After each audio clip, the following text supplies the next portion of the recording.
could be a person that can do this, and this person could offer this to the transition team. I don't know who would select that, like you said, that would be, if it's DLT people, do they have an understanding of everybody, or, I love the idea of another transition team, because otherwise it's like we've heard before, is that you are all alone by yourself. It's like being a pastor's wife.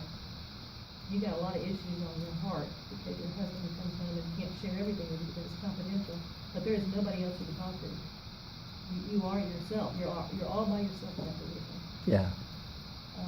But if some of the load could be taken off by saying, if we could just meet together a minute, I got a couple questions about this and this and this, or we could say, okay, can we just offer you a couple of ideas of things that we think might help? So, two questions, and then I'll let you get back to your room. Thank you. One is, there's always a person that's over the principal, whether it's a superintendent or assistant superintendent or director. There's somebody that those people used to report to, or the new person will report to. What should their role be? Is it, once I hire you, go forth? Or do they have a responsibility on how to make sure that transition is smooth? Or is their responsibility just to hire and get a good person in the building, and then it's up to the person to handle the transition? Who should be obligated to assist with that transition?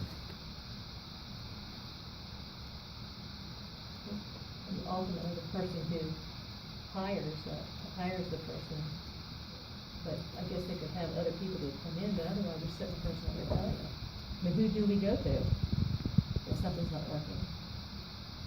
But if somebody has regular contact, like the mentor team, we have monthly contact with our mentees, our new teachers. We try to go in and observe when we can, our schedules overlap. But now that's when we know if somebody didn't go in and offer that idea. Have you ever been part of a transition where you felt like that person that the principal reported to checked back in with people after they were hired?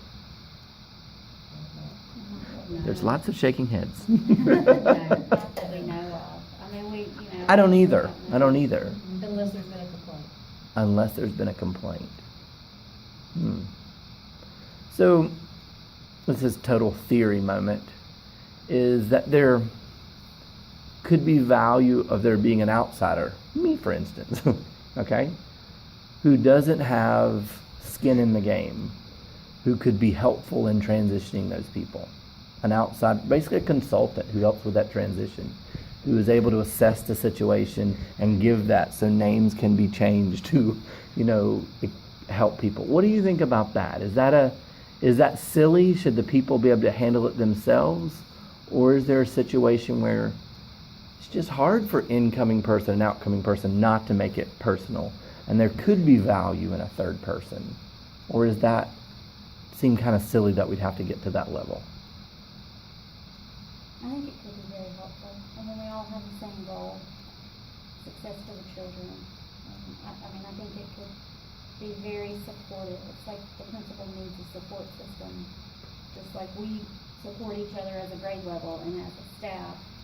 That principal, I would think, could use that same support in a neutral set of eyes, such as a consultant. Somebody who doesn't have any skin in the game. Because you don't want to appear to your supervisor, I'm thinking as a principal, look at when your supervisor saying that, I can't handle this. A lot of people that have moved into positions, they got a lot of pride, and a big ego, and they want to prove that they're going to be great, and everything's going to be fine. And you don't really want to tell your staff it's not great, but you're feeling a little overwhelmed, or this is more than I thought, or I just don't get it, or I don't understand that fourth grade team, or but to have somebody that's looking from the outside would be really helpful. Well, they can give feedback too without really walking on your toes. elaborate on that. I know what you mean, but Well, like if the, It's almost like the mediator of the divorce. yeah, marriage Like, counselor. you're like the mediator, like you're neutral. So like both parties can flow through the consultant and the ideas be exchanged through the consultant without any toes being stepped on or any, any lines being crossed either side. An objective party instead of somebody who's subjective, somebody who is emotionally tied to whatever's going on. Doesn't necessarily always think as clearly as somebody who's standing on the outside looking in. Okay. What else were you gonna say? It's very true. I mean, just like that, I mean, if I'm on that transition team and I have a strong feeling or opinion about awards day, and I take it to the new principal, and they just completely have their back up against it, and my feelings are going to hurt. Mm-hmm. Whereas if that third party was in there, then it could help, talk to both sides of it. So my obsession with this does tie to what we've done the last couple of days, and this theory that if it was a strong leader in me school, come on, I'm video recording, but you can join us, or not. You get candy if you stay. This theory that if it was a leader in me school, and if things were really strong and it had a strong culture, I'd like to know if that makes a difference, right? If you had all of these tenets and things in place, would the people then have the high courage? Would they have the emotional bank account to handle that? Or does it matter? And I don't know the answer to that. And I know you're kind of in the beginning of that process, but could you see having something like we did yesterday, kind of fresh in the system, being helpful versus we haven't said those things out loud in a while? There's already been conversations about that. Just give me the commercial of those conversations. Quick summary that for different people at different points of the 2 days, there was the feeling of, gosh, it's coming back. The spirit's coming back that we used to have. Because things were unloaded, things were shared. I think it was professionally, respectfully done. We all discussed that no one's name was dragged through, or any of us or anybody else. And, but to recognize what we had, and somehow changed, and we didn't like it. And to everybody kind of just recognized we didn't like it. So what are we going to do to get it back? And that we are part of it. We're a part of getting it back. I think for some of us, we were so in the moment that until we got to those 2 days, I don't think some of us realized how broken we were. Because we were so in the moment, just trying to make it from moment to moment. And sometimes when you're so completely saturated in something, you cannot take a step back and see what's really going on. And I think whatever that aha moment came for each person in that room, because it did, it came for everybody in this building at some point. I think we all truly realized that we are broken and that we can heal and we can move on, together.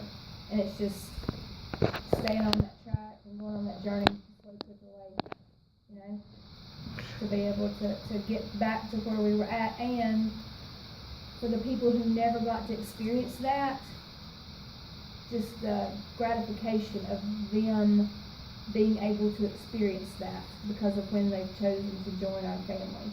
Because some people never got to experience that. And that was a big aha moment for me, because I just assume everybody, you heard from the minute you walked in the door, we're family, you feel it when you walk in the door, you're family. Okay, there are people here that they really don't know what that means. And they really were trying hard to figure it out, because when they came on board, it wasn't what we were talking about. Right. I mean, we're talking we're reflecting back. We're talking like we're present, but we're really back years ago when we're talking about family and connections. And so what we were saying was making no sense to them. You were at the table that had a really good insight with that, right? When the two it was BTs, making no sense to them why everybody kept talking about family and connection and vision, because they don't even know, they joined at a time when there really wasn't one, and so that was a big aha moment for me. And then someone else shared with me that a big aha moment for them was the point where we had a physical count of how many people were here and how many people were not, and I think most of us in the building, old, new, wherever you're at in the spectrum, did not realize that we're almost at 50-50. That is sort of ground level as that seems. That was huge. I mean, I don't think people were, I didn't realize it, did you? Well, and talk about a transition, there's a whole nother opportunity for a transition. When did anything happen to the new people that came? To refresh them and the rest of us of our mission, our vision, our short-term, our long-term, our expectations for this place? I mean, I guess that maybe was done individually, or maybe during the interview process, but, how did that infiltrate the new people that came? You said something, and this truly is my last question. You said, people that step into that position often have a big ego. And I agree with that. To be a principal, you have to have a certain ego to be able to handle that position. So I point that out because sometimes when I talk to educators about this, their response is, that's very fluffy research, but nothing can be done. It is what it is. When there's a transition and a person leaves, it really comes down to the ego of the incoming and outcoming person, and we cannot impact that, so let it go. Sometimes it works and sometimes it doesn't. As you can tell from my tone, I'm not quite ready to accept that. But I am ready for people to kind of call me out on that. And am I living in a Pollyanna phase of, hey, we can do something to make that better? Or is it what it is, and it really boils down to that individual person's ego? I don't know the answer to that. I think it's a little bit of both. It's not cut and dry. I mean, it just depends on the incoming person. It depends on the staff. It can be all ego-driven, or it can be someone coming in with humility, asking for help, admitting they need help, admitting they made a mistake at such and such point. What can we do to make it better? Whether or not they want to dictate, or whether or not they want to actually collaborate as a staff and lead. Your face said you wanted to say something. I mean, the ego does play a part, but there's got to be a lot of open-mindedness on both sides, on the staff and then on the incoming principal. I think that plays an important part. I'm curious for everybody to kind of weigh in on that last question.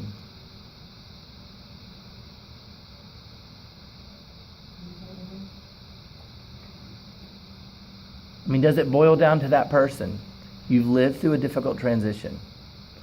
Were there things that everybody could have done differently, or did it really boil down to that person's personality? I think for us personally, well, first of all, we've also had a conversation. There's been lots of conversations since she left. Does that make you please? I love when I hear my words used again. Anyway, for us personally, one thing I was pleased with is that through the 2 days,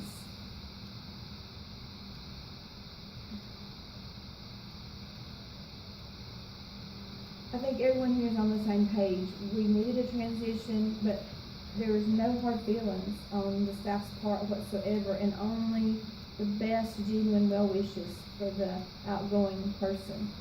I mean, it was a very, we all hurt for that person. It's a difficult situation, and I think the staff here would just want that person to know that, we're still behind her and just wish her all the best. And we all wished it could have worked, but it didn't work. So, on to your question, I think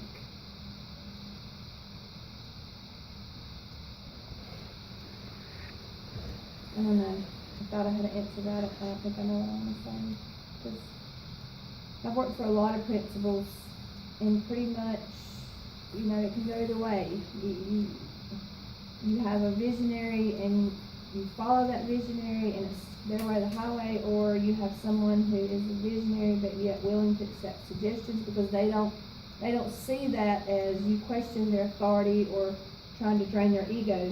They see that as a positive way to team build and move on, to be open-minded about things, accepting of others, as yet building them up. Well, Wilson's trying to spend here a long time, but when